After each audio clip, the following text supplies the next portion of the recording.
नमस्कार। 12 बजे 12 खबर में आप सभी दर्शकों का बहुत स्वागत है। मैं हूं आपके साथ राहुल सौमित्र और आप जुड़ गए हैं उत्तर प्रदेश में तेजी से आगे बढ़ते हुए digital platform IBC 24 Uttar Pradesh के साथ।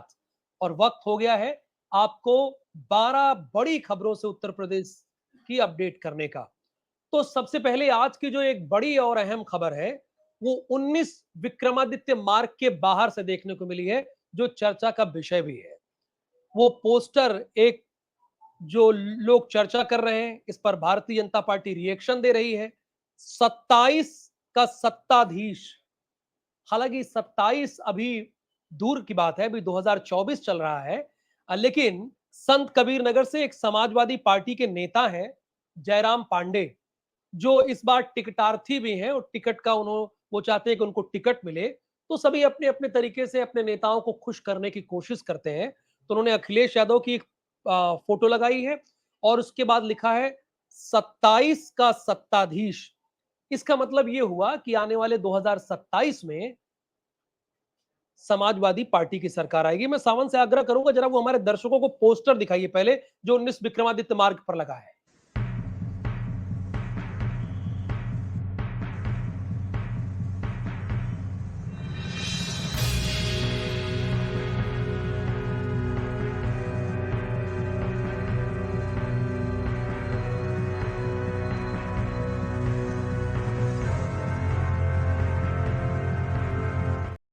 देखा साफ तौर पर कि 27 का सत्ताधीश, चूंकि अखिलेश यादव का जन्मदिन भी है। हालांकि इसमें बड़ा कंफ्यूजन है। अखिलेश यादव 1 जुलाई को भी अपना जन्मदिन मनाते हैं और उस दिन भी बहुत बड़ी संख्या में उनके समर्थक आते हैं 19 विक्रमादित्य मार्ग, जो कि समाजवादी पार्टी का दफ्तर है।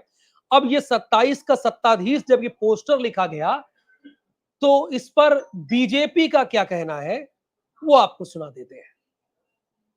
शेख चिल्ली हसीन सपने देखा करता था और ये सोचता था कि उसके सपने पूरे हो जाएंगे। लेकिन राजनीति में शेख चिल्ली जैसे हसीन सपने देखने से सपने पूरे नहीं होते हैं, बल्कि आपको जनता की संवेदनाओं के साथ जुड़ना पड़ता है, जनता के लिए काम करना पड़ता है। केवल जाति और मजहब के समीकरण गढ़ के अपराधी और माफियाओं का साथ लेकर के चुनाव नहीं जीता जा सकता है। 2017 में भी सपने देखे थे, 19 में भी देखे थे, 22 में भी देखे थे, 24 में भी देखे थे। अभी 27 की चिंता ना करें। उत्तर प्रदेश में उपचुनाव होने वाले हैं, पहले उपचुनाव की चिंता करें। ये उपचुनाव के परिणाम ही उनके सारे सपनों को चकनाचूर कर देंगे। यानी राकेश त्रिपाठी है, भारतीय जनता पार्टी के आधिकारिक प्रवक्ता हैं। वो कह रहे हैं कि 27 की चिंता तो छोड़ दें, लेकिन पहले जो 9 विधानसभा सीटों पर उपचुनाव होना है उस पर देख लें, उस पर भी उनके सपने टूट जाएंगे, फिर जाएंगे। ये भारतीय जनता पार्टी कह रही है। तो इस वक्त हमारे साथ जुड़े हुए हैं अखंड राय, प्रदेश की राजधानी लखनऊ से स्वागत है आपका। ज्ञानेंद्र मिश्रा प्रतापगढ़ से जुड़े हुए हैं, स्वागत आपका भी है। और आदर्श गुप्ता हरदोई से हमारे साथ जुड़े हुए हैं, स्वागत आपका भी है। अखंड, मैं आपसे जानना ये चाहता हूं कि समाजवादी पार्टी और कांग्रेस, चूंकि अब 2 दिन बचा है, आज 23 तारीख है और आज की तारीख लगभग मान लीजिए कि अभी 12 बजा है तो निकल गई, तो नामांकन के 2 दिन बचे हैं।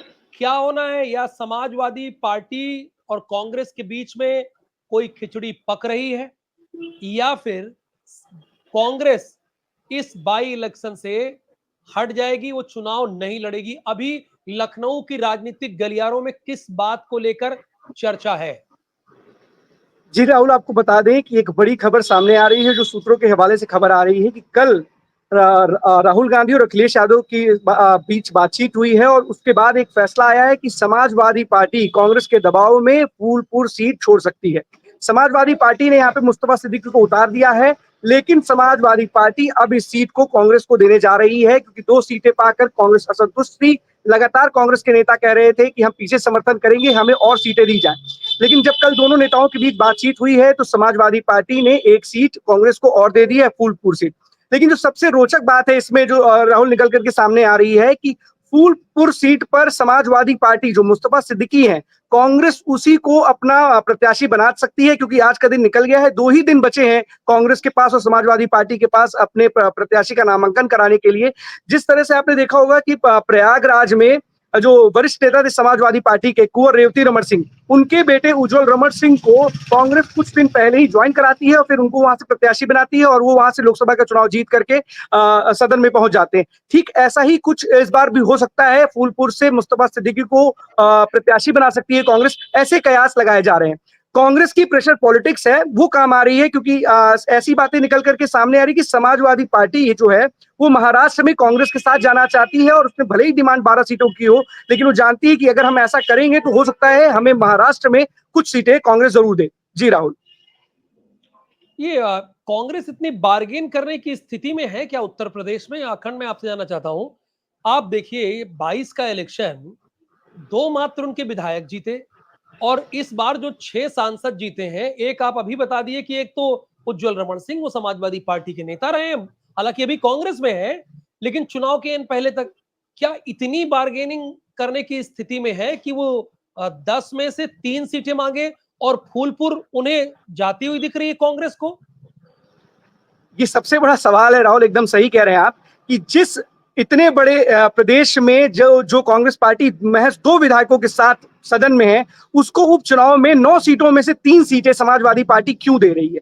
प्रेशर लगातार कांग्रेस बना रही थी समाजवादी पार्टी पर, और वो जो प्रेशर पॉलिटिक्स है वो कहीं ना कहीं काम भी आ रही है, और शायद यही कारण है कि समाजवादी पार्टी ने अपने हिस्से की जो 3 महत्वपूर्ण सीटें हैं वो कांग्रेस को देने का ऐलान नहीं किया है, लेकिन ये आज संभव है कि थोड़ी देर बाद ये ऐलान हो भी जाएगा। लेकिन ऐसी क्या मजबूरी है कि समाजवादी पार्टी कांग्रेस के साथ गठबंधन लगातार बनाए रखना चाहती है? लगातार अखिलेश यादव की तरफ से बयान आता है कि हम गठबंधन जारी रखेंगे, लेकिन अगर खुल करके सामने आए तो कभी राहुल गांधी की तरफ से इस तरह का कोई बयान नहीं आता है। आपको बता दें, जब जम्मू कश्मीर में पहुंचे थे दोनों नेता राहुल गांधी और अखिलेश यादव, तो वहां पर बातचीत हुई थी। उसके बाद 2 सीटें जो खैर और गाजियाबाद की सीट थी वहां छोड़ी गई थी, और कल जो बात हुई है राहुल गांधी और अखिलेश के बीच, उसके बाद 1 सीट दी गई है। तो कहीं ना कहीं जरूर सवाल लोगों के मन में उठ रहा है कि आखिर क्या कारण है कि समाजवादी पार्टी इतनी मजबूत है, उसके बाद इस तरीके से कांग्रेस के लिए सीटों का त्याग कर रही है। कहीं ना कहीं कोई वजह यह भी है, बताई जा रही है कि कांग्रेस का जो वोट बैंक है और समाजवादी पार्टी का जो वोट बैंक है लगभग सिमिलर है, और अगर कहीं समाजवादी पार्टी के विरोध में कांग्रेस अपने प्रत्याशी उतारती है तो कहीं ना कहीं समाजवादी पार्टी को ही चोट करेगी। मुझे लगता है 2027 की तैयारी है, ये गठबंधन बनाए रखना चाहते हैं, इसीलिए समाजवादी पार्टी के जो मुखिया हैं वो कांग्रेस को 1 सीट दे रहे हैं, या यूं कहें कि 3 सीट दे रहे हैं। त्याग करने पर उतारू है, क्योंकि जानते हैं कि 2027 का जो इलेक्शन है वो बेहद महत्वपूर्ण है और वो किसी भी कीमत पर इस इलेक्शन को जीतना चाहते हैं। इसीलिए वो समाजवादी पार्टी और कांग्रेस के गठबंधन को बनाए रखने के लिए अपनी सीटों का त्याग कर रहे हैं। जी राहुल। यानी इसका बहुत दूरगामी परिणाम है, दूरदर्शिता है इस अगर ये होता है तो। धन्यवाद अखंड इस जानकारी के लिए। अपूर्व पाठक हमारे साथ जुड़े हुए हैं, दुर्गेश यादव, इंद्रवीर सिंह और आदर्श गुप्ता हमारे साथ जुड़े हैं। अपूर्व, अयोध्या से आज की सबसे बड़ी खबर कौन सी है? देखिए राहुल, अयोध्या से सबसे बड़ी खबर की बात करें, 2 बड़ी खबरें हैं। सबसे पहले तो मैं उपचुनाव को लेकर बात करना चाहूंगा। हमारे दर्शक भी देख रहे हैं कि पूरी दुनिया की निगाह मिल्कीपुर उपचुनाव को लेकर है, और जहां तक की बात है कि कल जनहित याचिका दायर कर दी गई है। अब मिल्कीपुर चुनाव को लेकर, जहां पर भाजपा विधायक की तरफ से रिट दायर की गई थी 2022 के चुनाव में, उसके बाद अवधेश प्रसाद की तरफ से जो है वकीलों का तैनाती कर दी गई थी उसको रोकने के लिए, जब जो है भाजपा के नेता उसको रिट वापस ले रहे थे चुनाव कराने को लेकर। लेकिन अब जनहित याचिका, यानी कि जनहित याचिका में 2 वकीलों ने जनहित याचिका दायर की है उच्च न्यायालय में जाके। हालांकि इसका अगला परिणाम क्या होता है ये देखने लायक होगा, लेकिन मिल्कीपुर चुनाव जो है वो कहीं ना कहीं अहम मुद्दा बनता जा रहा है, और सबकी निगाहें टकटकी लगाकर खड़ी है कि कब यह चुनाव की डेट आएगा और कब मिल्कीपुर का यह मसला हल होगा। अगर दूसरी खबर की बात करें तो इस समय दीपोत्सव का आगाज हो चुका है, और कल सरयू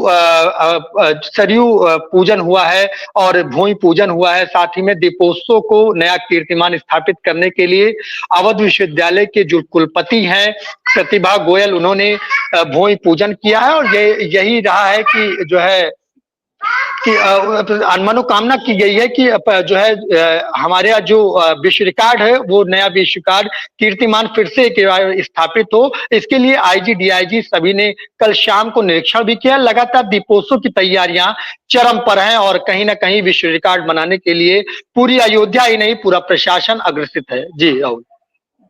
धन्यवाद अपूर्व पाठक इस जानकारी के लिए आपका। एक तो मिल्कीपुर चुनाव का अपडेट दिया और दूसरी दीपोत्सव को लेकर क्या चल रहा है और वर्ल्ड रिकॉर्ड बनाने की तरफ आगे बढ़ रही है अयोध्या नगरी, प्रभु श्री राम की नगरी, इसकी जानकारी दी। दुर्गेश यादव हमारे साथ वाराणसी से जुड़े हुए हैं, आध्यात्मिक शहर है, लेकिन आज वहां की बड़ी खबर कौन सी है दुर्गेश? जी राहुल, बताना चाहूंगा कि एक बहुत ही बड़ा मामला यहाँ चल रहा है स्वास्थ्य विभाग को लेकर। प्रधानमंत्री हो, चाहे मुख्यमंत्री हो या चाहे डिप्टी सीएम ब्रजेश पाठक हो, आते हैं चाहे जिला मंडलीय अस्पताल हो या मंडलीय अस्पताल हो या बीएचयू हो, यहाँ की दुर्व्यवस्था ऐसी देखने को मिलती है जो मरीज आते हैं तड़प कर ही मर जाते हैं। कहते हैं कभी स्वास्थ्य विभाग को लेकर कि कभी एम्बुलेंस नहीं मिलती है तो कभी अच्छा ट्रीटमेंट नहीं मिलता है। तो ऐसे में बताना चाहूंगा कि यहीं पे एक जिला अस्पताल है, पंडित दीनदयाल अस्पताल।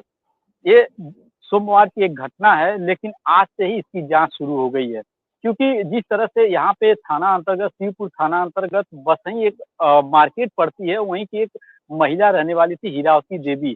वो उसकी सांस फूली, उसके बाद वो ट्रीटमेंट के लिए सुबह लेकर गए वहाँ पे पंडित दीनदयाल हॉस्पिटल। तो ट्रामा सेंटर में लेकर गए, ट्रामा सेंटर में ले जाने के बाद वहाँ के जो डॉक्टर हैं उन्होंने कहा कि इसे हायर ट्रीटमेंट की जरूरत है।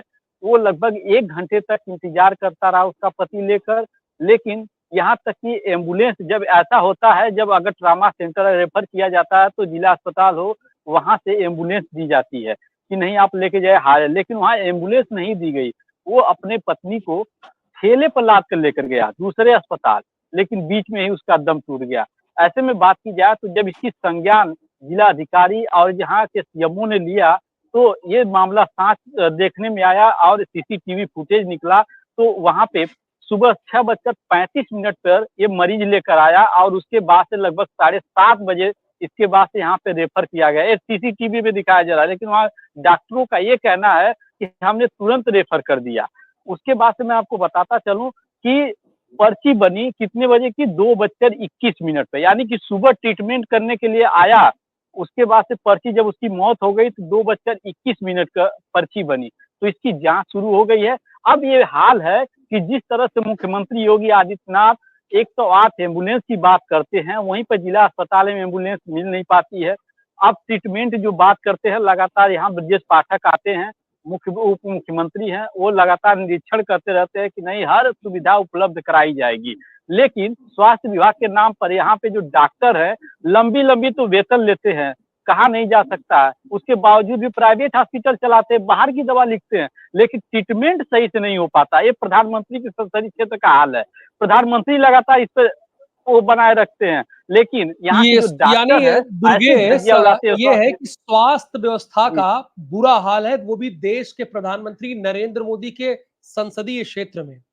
और इसी बार का कई बार जी जिक्र अपने शहर रायबरेली में इंद्रवीर सिंह ने भी किया है, जो आप बता रहे हैं कि भाई एक बड़ी समस्या, एक जी सरकारी डॉक्टर है लेकिन वो प्राइवेट प्रैक्टिस कर रहे हैं और पैसों के लिए, जी और सही से इलाज नहीं कर रहे हैं, समय पर देखते नहीं मरीजों को। जी ये बड़ी हैरानी है, इसको दूर होना चाहिए। कम से कम माननीय चिकित्सा मंत्री को, स्वास्थ्य मंत्री को इस ओर ध्यान देना चाहिए कि अब व्यवस्था क्यों है। अब देश के प्रधानमंत्री नरेंद्र मोदी के संसदीय क्षेत्र में ये स्थिति है, तो सोचिए बाकी जगहों पर क्या होगा। ये आईना है ले- जो साफ दिखा आईना, रहा है। लेकिन राहुल जी मैं बताना चाहूँ, जी लेकिन बताना चाहूंगा कि यहाँ के जो स्वास्थ्य विभाग के अधिकारी हैं, सीएमओ हैं, डॉक्टर संदीप चौधरी, जब इनसे बात की जाती है इस बात में तो नजरअंदाज कर देते हैं, कहते हैं कि ऐसी कोई घटना घटी ही नहीं। लेकिन आप चले जाइए, चाहे बीएचयू चले जाइए या मंडलीय अस्पताल चले जाइए या जिला अस्पताल चले जाइए, ऐसी स्थिति है कि बेड तक नहीं मिलता है यहाँ पे। इस समय प्रकोप छाया हुआ है डेंगू का। आप डेंगू के चले जाए तो किसी में बेड नहीं मिल रहा है, ऐसा लाइन लगी हुई है कि बताया नहीं जा सकता कि किस तरह से जिला अस्पताल हो या मंडलीय अस्पताल हो, जांच हो पा रही है, उनको बेड मिल पा रहा है या नहीं मिल पा रहा है। ये दशा है प्रधानमंत्री के संसद। अब कब तक सुधरेगा? प्रधानमंत्री ने तो काफी विकास किया, लेकिन स्वास्थ्य विभाग को देखते हुए अपने संसदीय क्षेत्र में नहीं ये कर रहे हैं। चलिए हम लोग मुख्यमंत्री इंतजार करते हैं, लगातार हम यहाँ लोग पे का आते ये रहते काम है हैं। दुर्गेश की खबर लोगों तक जी पहुंचाना। हम जनता के बीच और सरकार के बीच की एक ब्रिज है, खबर उन तक पहुंचा देना क्या हो रहा है, और ये हम बिल्कुल। डंके की चोट पे करते रहेंगे आपके माध्यम से। धन्यवाद आपका। और अभी हमारे साथ इंद्रवीर सिंह जुड़े हुए हैं। इंद्रवीर, आज की रायबरेली की सबसे बड़ी खबर कौन सी है? जी, बता दें रायबरेली की जो बड़ी खबर है वो बीते 2 दिन पहले जो है रायबरेली में, अब जैसे कि आप क्या पूरा हिंदुस्तान जानता है, हमारे हिंदुस्तान का सबसे बड़ा फेस्टिवल कमिंग सून है और लगभग 8 से 10 दिन बाद दीपावली है और हम इसको एक हिंदुस्तानी होने के नाते बड़े गर्व से मनाते हैं। लेकिन अब आज के ज़माने में इस माहौल के अंदर खान-पान का कुछ अच्छी व्यवस्था कहीं नहीं मिल पाती, मिलावटी चीजें ज्यादा मिल रही उससे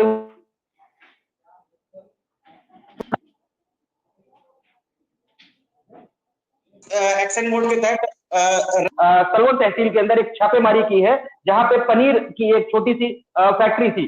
ख्वाजापुर पड़ता है सलवन के अंदर, वहां पे एक पनीर की फैक्ट्री में थी। वहां पे राहुल, मैं आपको बता दूं कि बीते 2 दिन में सीओ सलवन ने छापा मारा, प्रदीप कुमार ने, और 60 बोरी पाउडर पाया गया जिससे पनीर बनती है।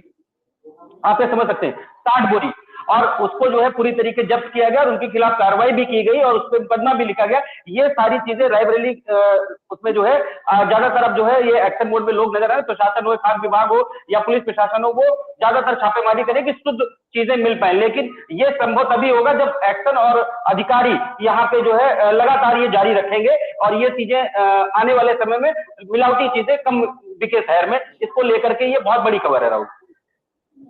इसमें कोई दो राय नहीं है। हमारे स्वास्थ्य के साथ जिस तरह से खिलवाड़ हो रहा है और खासकर त्योहारों के सीजन पे हम जो मिठाई खा रहे होते हैं, अपने पड़ोसियों को दे रहे होते हैं, अपने रिश्तेदारों को दे रहे होते हैं, अब पता नहीं वो शुद्ध मावे से बना है या नहीं बना है, वो जी आपके लिए, स्वास्थ्य के लिए कितना हानिकारक है, इसके लिए खाद्य विभाग की टीम को समय समय पर औचक निरीक्षण करना बहुत जरूरी, जिस पर हमारे संवाददाता इंद्रवीर ध्यान भी दिला रहे हैं। तो ध्यान देने योग्य खबर भी है। बहुत शुक्रिया इंद्रवीर इस पूरी जानकारी के लिए। ज्ञानेंद्र मिश्रा, प्रतापगढ़ से आज की बड़ी खबर कौन सी है? देखिए राहुल, खबरें तो दो हैं लेकिन दोनों को खबरों को मैं कंबाइंड करके इसलिए बोलूंगा कि खबर दोनों एक से रिलेटेड है।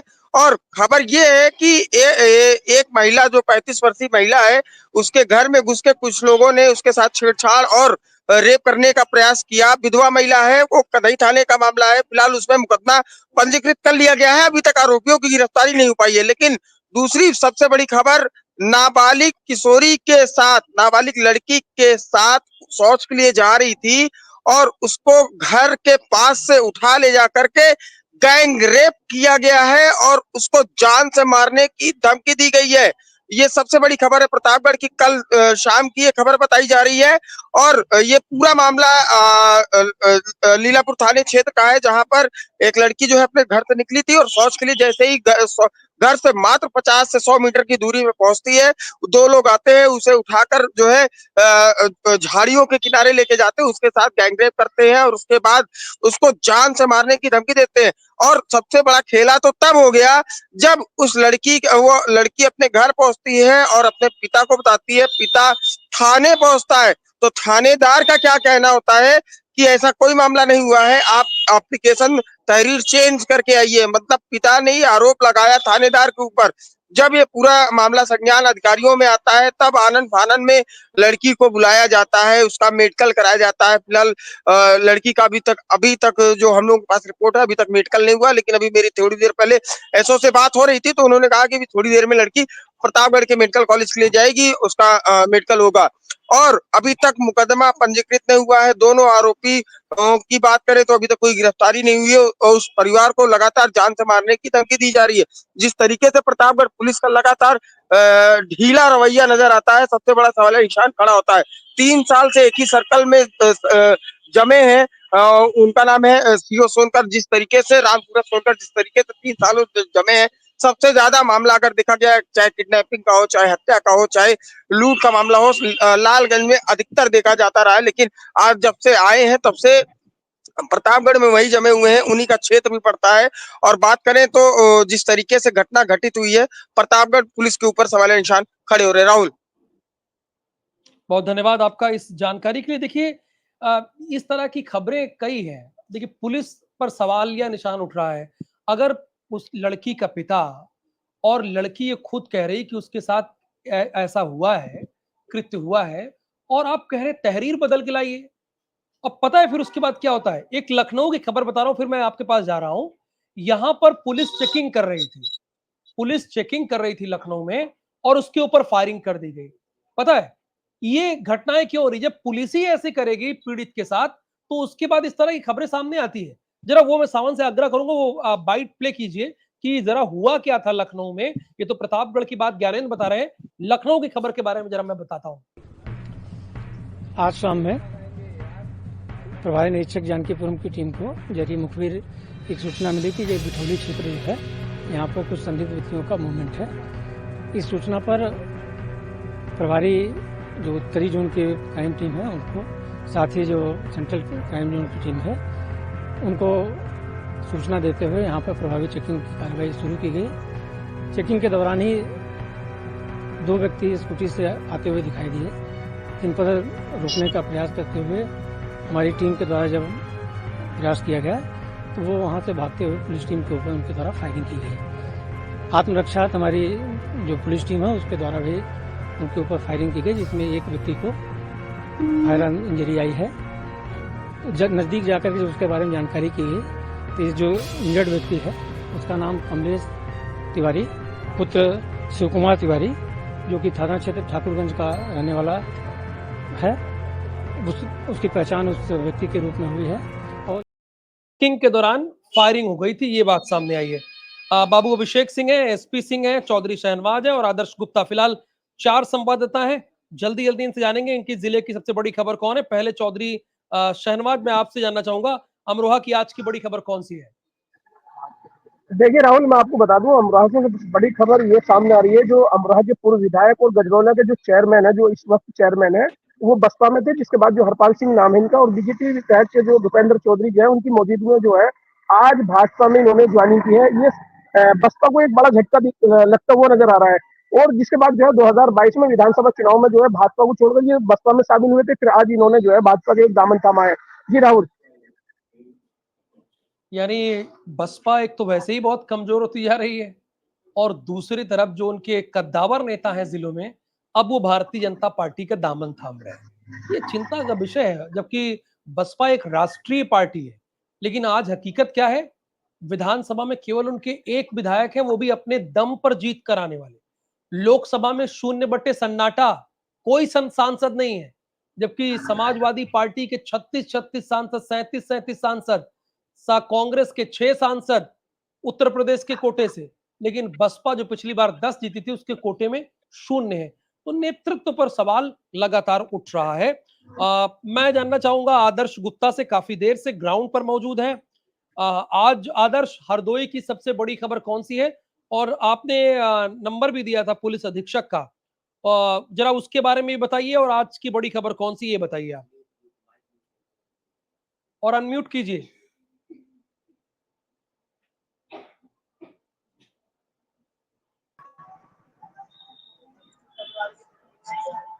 सर, इस समय हम दिलाराम सिंह के व्यस्ततम चौराहे पर खड़े हैं। या इस चौराहे पर कई बार हादसे हो चुके हैं। ये एक चौराहा दिलाराम रोड पर जाता है, दूसरा चौराहा सांडी रोड पर निकलता है, तीसरा लखनऊ सिटी पर जाता है, चौथा सीधे सिनेमा चौराहे पर जाता है। तो कहीं ना कहीं यहाँ पुलिस चौकी भी बनी हुई है, और आज हम जहाँ पर खड़े हैं यहाँ पर एक भी पुलिसकर्मी नजर नहीं आ रहा है, और कई बार हादसे हो चुके हैं। मैं यहाँ कप्तान साहब, और जबकि हरदोई जनपद के नीरज यादव कप्तान साहब बहुत तेज प्रयास में जाने जाते हैं, लेकिन यहाँ पर पिछले कई बार एक्सीडेंट हो चुके हैं, और आज भी एक भी पुलिसकर्मी नहीं खड़ा है। जबकि मैं मौके पर था, इस समय 12:18 हो चुका है लगभग, और एक भी पुलिसकर्मी है। हम आपको दिखाना चाहिए क्योंकि हमारे पास में भी बनी हुई, लेकिन यह सर राहुल जी बहुत बड़ी लापरवाही है।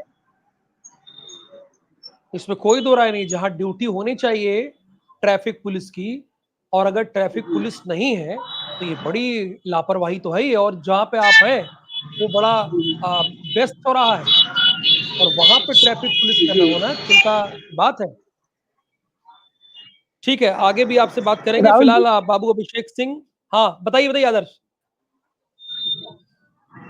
राहुल जी मैं बताना चाहूंगा, हम बताएं, मैं दिखाना चाहूँगा, हमारे पीछे एक चौकी भी बनी है, चौकी के अंदर पुलिसकर्मी बैठे हुए, लेकिन बाहर एक पुलिसकर्मी के सारे पूरा शहर चल रहा है। देखिए राहुल जी, हम आपको दिखाना भी चाहेंगे। देखिए राहुल जी, देख सकते हैं हमारे सामने,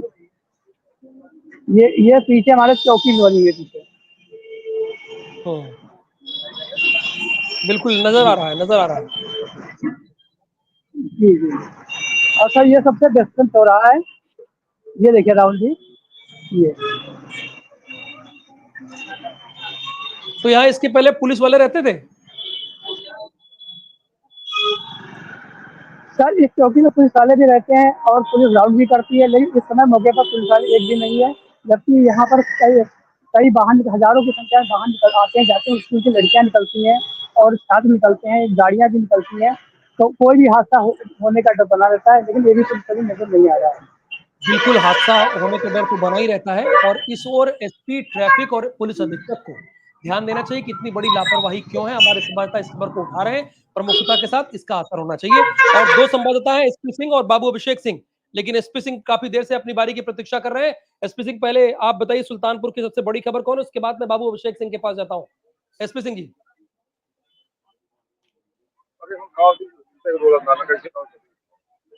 जी राहुल जी, हेलो। मैं ये जानना चाह रहा हूँ कि आज आपके जिले की सबसे बड़ी खबर कौन सी है? राहुल जी, आज हम मौजूद हैं जिला अस्पताल। यहाँ की स्थिति ये है कि अवैध मोटरसाइकिल अवैध तरफ जो है इकट्ठा खड़े रहते हैं, जिससे एम्बुलेंस और जो इमरजेंसी के मरीज आते हैं उनको सबसे बड़ी दिक्कतों का सामना करना पड़ता है। इधर दिखाइए भैया, इस तरफ देख लीजिए भैया, राहुल जी इधर भी देखिए।